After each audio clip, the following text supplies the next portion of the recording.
काळ्या विहिरीचे रहस्य. महाराष्ट्रातील एका डोंगराळ भागात काळेवाडी नावाचं छोटंसं गाव होतं.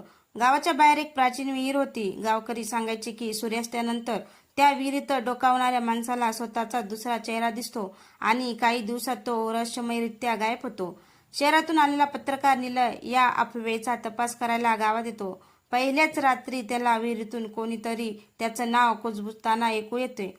दुसऱ्या दिवशी त्याच्या कॅमेऱ्यात अशी एक आकृती कैद होते जी तिथे प्रत्यक्षात नव्हती आणि मग त्याला समजलं त्या विहिरीत पाणी नाही.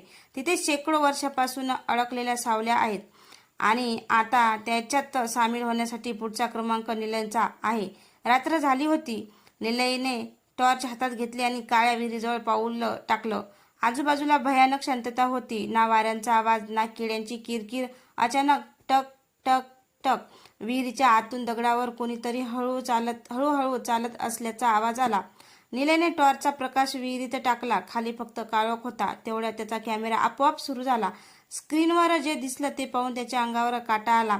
कॅमेऱ्यात विहिरीच्या तळाशी एक लहान मुलगी उभी होती. तिने हळूहळू मान वर केली. तिचे डोळे पूर्ण काळे होते आणि ती हसत म्हणाली, "तू उशीर केलास. आम्ही तुझी खूप वर्षापासून वाट पाहत होतो."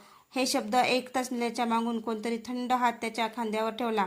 तो घाबरून मागे वळला, पण तिथे एकही माणूस नव्हता. फक्त जमिनीवर ओल्या पावलांचे ठसे होते आणि ते ठसे हळूहळू विहिरीतून बाहेर येत होते. तर मित्रांनो, तुम्हाला ही पूर्ण स्टोरी ऐकायची असेल तर आपल्या यूट्यूब चॅनलवर जाऊन ऐकू शकता. धन्यवाद.